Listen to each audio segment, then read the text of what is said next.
नमस्कार दोस्तों, स्वागत है आपका हमारे इस चैनल में। आप देख रहे हैं संस्कृत ज्ञान प्रमा में आपके साथ नितेश तिवारी। संज्ञा प्रकरण समाप्त होने के बाद अब शुरू होता है अच संधि। संधि के प्रकरण में सबसे पहला संधि है अच संधि। दो अचों की संधि, दो शब्दों के संधि मतलब होता है जोड़, जिसमें दो शब्दों को जोड़ा जाता है। पहले शब्द के अंत भाग को और दूसरे शब्द के पूर्व भाग को लिया जाता है। जैसे किसी भी रस्सी को जोड़ने के लिए एक रस्सी के अंत भाग और दूसरे रस्सी के पूर्व वाले भाग को लेते हैं, ऐसे ही शब्दों की संधि के लिए पहले वाले शब्द जो पूर्व वाला शब्द होगा उसके अंत भाग को और पर वाले शब्द के आदि भाग को लिया जाता है। सबसे पहले अच संधि आता है। अच एक प्रत्याहार है।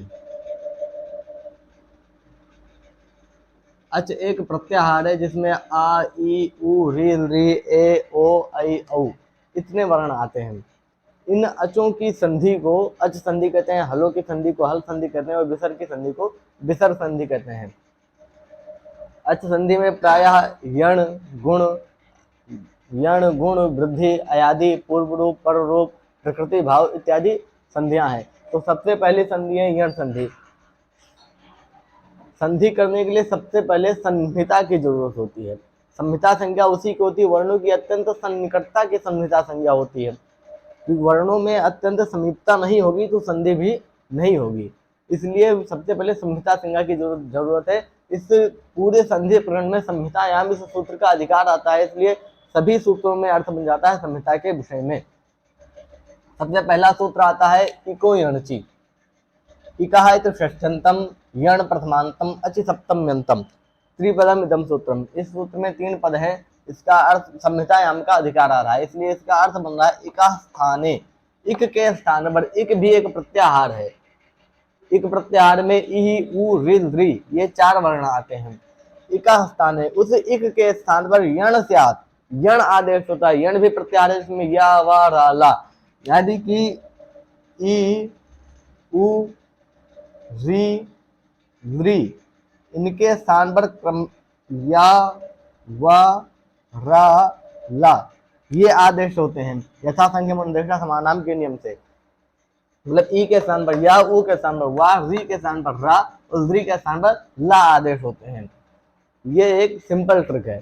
आगे स्थानांतरस्मा से स्थान मिलाने के बाद होगा। इका स्थान यण स्यात्, इक के स्थान पर, इन चारों के स्थान पर यण स्यात्, यण आदेश होता है अचि। अच परे, अच प्रत्याहार परे थे। अच प्रत्याहार यानी कि सभी स्वर वर्ण आ, ई, उ, ऋ, ऋ, ए, ओ, ऐ, औ इन वर्णों के परे रहते इक के स्थान पर यण आदेश होता है। किसमें? संहिता के विषय में, यानी कि जिसकी संहिता संज्ञा होगी उसी विषय में। कहते हैं सुधि उपास्या इति स्थिते, मतलब सुधि धन उपास्य ऐसी स्थिति है। इस स्थिति में संहितायाम सूत्र का अधिकार आ रहा है, इसलिए सबसे पहले परः सन्निकर्षा संहिता। संज्ञा प्रकरण में सूत्र पढ़ चुके हैं। परः सन्निकर्षा संहिता, इस सूत्र से संहिता संज्ञा करेंगे कि संहिता संज्ञा वर्णों की अत्यंत सन्निकटता की, इन दोनों की अत्यंत सन्निकटता, अगर यही दूर होते तो उनकी संहिता संज्ञा नहीं होती, और संहिता संज्ञा नहीं होती तो संधि भी नहीं होती। इसलिए संहिता का विषय अत्यंत सन्निकट है, संहिता संज्ञा हो गई, संहिता का विषय है। अब समस्या आई इक किसको माने। जो सकार उत्तरवर्ती उकार को अगर इक मानते हैं और धकार उत्तरवर्ती इकार को अच मानते हैं तो यहाँ पर भी यण प्राप्त है। अगर उकार को इक मानते हैं और पकार उत्तरवर्ती अकार को अच मानते हैं तो यहाँ पर भी यण प्राप्त है। समस्या के समाधान हेतु सूत्र आ रहा है तस्मिन् नीति निर्दिष्टे पूर्वस्या।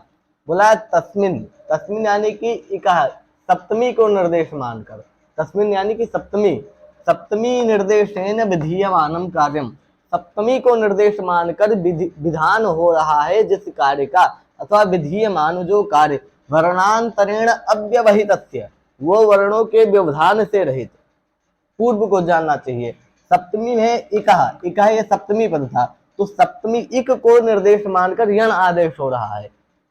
इक को मानकर यण आदेश हो रहा है। तो बोला जो यण आदेश हो रहा है वो वर्णों के व्यवधान से रहित होना चाहिए। अगर हम सकार उत्तरवर्ती उकार को इक मानते हैं और धकार उत्तरवर्ती इकार को अच मानते हैं तो बीच में मध्य में धकार का व्यवधान आ जा रहा है। अगर उकार को इक माने और पकार उत्तरवर्ती अकार को अच माने तो पकार का व्यवधान आ रहा है। इसलिए हम धकार उत्तरवर्ती इकार को इक मानेंगे और उकार को अच मानेंगे। इसमें कोई भी व्यवधान नहीं है, कोई भी व्यवधान नहीं होने से इसको धकार उत्तरवर्ती इकार को इक मानेंगे और इसको अच मानेंगे।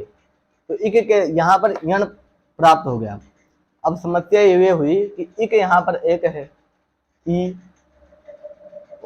और यण आदेश 4 हैं, मतलब इस ई के स्थान पर इक कौन है, ई। अभी ये ऊ री ये इत्यादि तो है नहीं, तो इस ई के स्थान पर या वा रा ला ये चारों प्राप्त हो गए।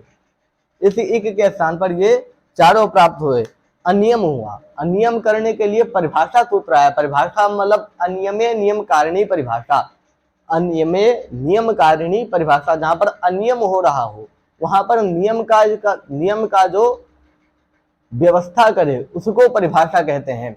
अथवा परितः भाष्यन्ते शिक्षन्ते वर्णान यया, परितः भाष्यन्ते शिक्षन्ते यया सा परिभाषा, यानी कि सभी जगह पर जहां जहां पर अब व्यवस्था हो रही वहां पर जाकर वहां पर भाषण दे, शिक्षा दे, उसको शिक्षित करे, व्यवस्थित करे, उसको परिभाषा कहते हैं। तो परिभाषा सूत्र आता है स्थानेन्तरतमः, कह रहा है प्रसंगे सति, प्रसंग होने में। अब प्रसंग किसे कहते हैं, प्रसंग कहते हैं एकः स्थाने अनेकेषां प्राप्ति प्रसंगः।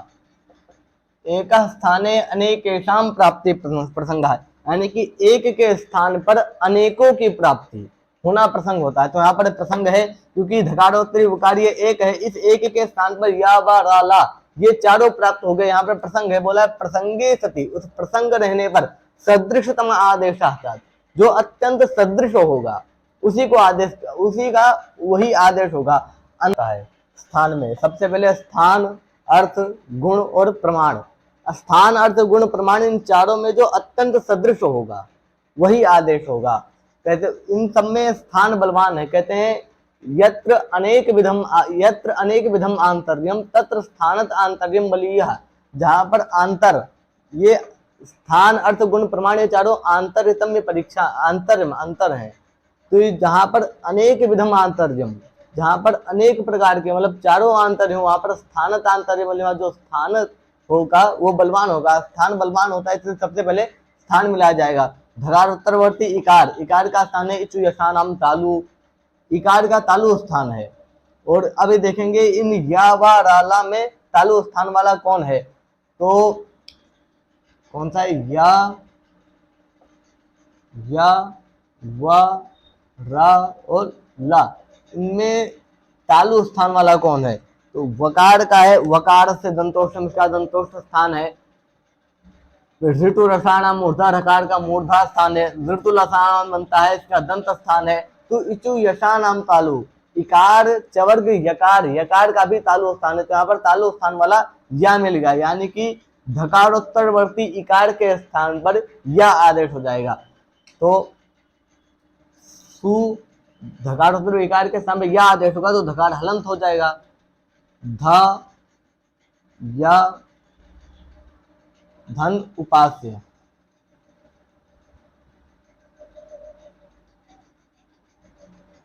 सुधय धन उपास्या में सूत्र प्रवर्तित होता है अनचिचा। कहता है अचह परस्य, अच से परे, अच प्रत्याहार से परे, यरो द्वय, यड़ प्रत्याहार को द्वित्व होता है, न तो अचि, अगर अच प्रत्याहार पर में हो तो नहीं, अच से परे हो और अच पर में ना हो। अच से परे यड़ प्रत्याहार को द्वित्व होता है, अच पर में हो तो नहीं। तो यहाँ पर अच है सकार उत्तरवर्ती उकार, ये अच है। यड़ प्रत्याहार में आता है धा, उससे परे यड़ नहीं है क्योंकि यकार भी हलंत है, इसलिए धकार को हो जाएगा द्वित्व, किससे, अनचिचा सूत्र से। तो बन जाएगा सु ध य उपास्य, सुधय उपास्या। ऐसी स्थिति लिखा है इत धकार से द्वित्वेना, इस सूत्र से धकार को द्वित्व होने पर सुधधय उपास्य इति जाते, सुधधय उपास्य ऐसी स्थिति बनी। अगला सूत्र आता है झलाम जश झटी स्पष्टम, यानी कि स्पष्ट है। इसका अर्थ जो है सूत्र से स्पष्ट है। क्या अर्थ है? झलाम जश, झल के स्थान पर जश आदेश होता है, झश प्रत्याहार पद में रहते। झल प्रत्याहार के स्थान पर जश आदेश होता है, झश पद में हो तो नहीं। झल झभई के झा से लेकर हल के लकार तक झल प्रत्याहार जाता है। जब गढ़ दश, जब गढ़ दा, ये झश प्रत्याहार है। और झश प्रत्याहार झमई के झकार से लेकर जब गढ़ दश के शकार तक झश प्रत्याहार आता है।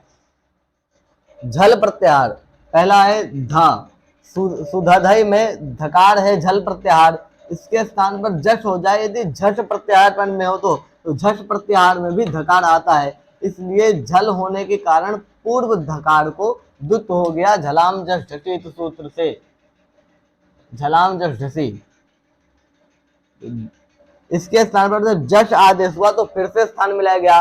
द दकार का स्थान है तवर्ग में आता है, इसे ऋतु लसानाम दंता दंत स्थान है। और जश प्रत्याहार में कितने वर्ण आते हैं?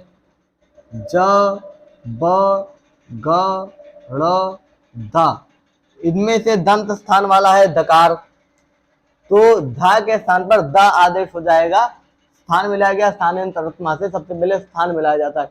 कहीं पर भी अगर अव्यवस्था हो रहा हो, एक के स्थान पर अनेकों की प्राप्ति हो रही हो, तो वहां पर स्थानांतरात्मा सूत्र लगेगा ही लगेगा।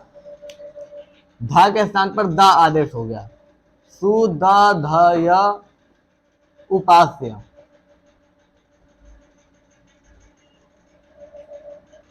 सूत्र आता है हलोनंतराहा संयोगः। सूत्र, ये सूत्र संज्ञा प्रकरण में है। अगर आप संज्ञा प्रकरण को नहीं पढ़े तो उसका पाठ आपको वीडियो आपको चैनल के प्लेलिस्ट में मिल जाएगा, उसको आप जाकर पढ़ लीजिए। हलोनंतराहा संयोगः बोला अजभि अव्यवहिता, अचों से जो अव्यवहित हो, जिसमें अच का व्यवधान नहीं हो, ऐसे हल वर्ण की संयोग संज्ञा होती है। दकार धकार यकार, इसमें से इन तीनों में अकार नहीं है, यानी कि अचों का व्यवधान नहीं है, इसलिए इन तीनों की क्या हो गई? संयोग संज्ञा हो गई। संयोग संज्ञा होने पर सूत्र प्रवर्तित होता है संयोगांतस्य लोपः। बोला है संयोगांतम यत् पदम, संयोगांत जो पद, तदंतस्य लोपः से तदंत का लोप होता है, यानी कि संयोगांत जो पद उसका लोप होता है। इसकी संयोग संज्ञा हुई है, इसलिए ये संयोगांत है। इसलिए इन तीनों का संयोगांतस्य लोपः इस सूत्र से लोप प्राप्त हुआ। संयोगांतस्य लोपः से द ध या इन तीनों का लोप प्राप्त होगा। इन तीनों के लोप प्राप्त होने की स्थिति पर अग्रिम सूत्र अलोंचस्या, षष्ठी निर्दिष्टो, षष्ठी को निर्देश मानकर संयोगांत इसका लोप किससे प्राप्त हुआ था? संयोगांतस्य लोपः। जैसे रामस्य कृष्णस्य श्यामस्य थे संयोगांतस्य, संयोगांतस्य एक षष्ठ्यंत है, षष्ठी में रूप बनता है। इसलिए षष्ठी को निर्देश मानकर जो भी आदेश हो रहा हो अंतस्याल, वो अंत अल को हो। षष्ठी को निर्देश मानकर जो भी कार्य हो रहा हो वो अंत अल के स्थान पर हो। षष्ठी को निर्देश मानकर क्या हो रहा था? लोप हो रहा था। वो लोप किसको हो? अंत अल को हो। अंत अल, अंत में कौन है? अल, अल यानी कि आयुण से लेकर हल्के लकार तक समस्त वर्ण अल प्रत्याहार के अंदर संग्रहित हो गए। अल यानी कि सु द ध या उपास है, इसमें अंत अल है यकार, यानी कि अब यकार का लोप प्राप्त हो गया। किस सूत्र से? अलोंतस्या, इसके नियम से यकार का लोप प्राप्त हुआ। फिर कहते हैं जहां पर भी वार्तिक आया, वार्तिक का लक्षण यहाँ प्रतिशब्दवाच्य, वार्तिक का लक्षण है उक्तानुक्त दुरुक्ता नाम चिंता यत्र प्रवर्तते तम ग्रंथम वार्तिकम आहु वार्तिकज्ञा विचक्षणः। कहते हैं उक्तानुक्त दुरुक्ता नाम, उक्त अनुक्त दुरुक्त, इन तीनों, इन ऐसा जो ऐसी चिंता जहां पर प्रवर्तित होती है, यानी कि जिनसे सूत्रों के माध्यम से यदि सही अर्थ नहीं लग रहा हो, सही चीज नहीं बन रहा हो, या स्पष्ट उसका स्पष्टीकरण नहीं हो पा रहा हो, उसका पूरा नहीं हो पा रहा हो, तो उसको पूरा करने में वार्तिक आता है। वार्तिक यण प्रतिषेधो वाच्य, यण प्रत्याहार का प्रतिषेध करना चाहिए, यण प्रत्याहार के लोप का प्रतिषेध करना चाहिए। यानी कि यण प्रत्याहार का लोप नहीं होता है। यकार यकार यण प्रत्याहार में आता है। यण प्रतिषेधो वाच्य, यण प्रत्याहार का लोप नहीं होता है। डायरेक्ट इसने नियम बना दिया, यण प्रत्याहार का कहीं भी लोप होगा ही नहीं, इसलिए यकार का लेप का भी लोप नहीं हुआ। सुधाधय उपास्य ये रह गया, मिला दिए इसको, सु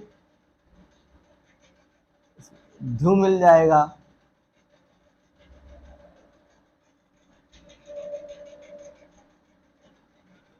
ये उकार है, उकार जाकर यकार में मिल जाएगा। अझीनम वर्णम प्रयोग से अच से हीन जो वर्ण वो पर वाले के साथ मिल जाता है। अझीनम वर्णम परेण संयोज्यम शुद्ध्यु, और ये उ इसमें मिल गया, पास से बना, पास से बचा शुद्धु पास्य, यानी कि सुंदर बुद्धि वाले। कौन? भगवान शिव। ऐसे ही मध्वरि धात्रंसा लाकृते इत्यादि आप अपने आप से बनाइए या कल हम कर लेंगे।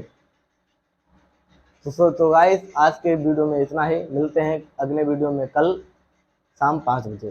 तब तक के लिए नमस्कार, नमस्ते।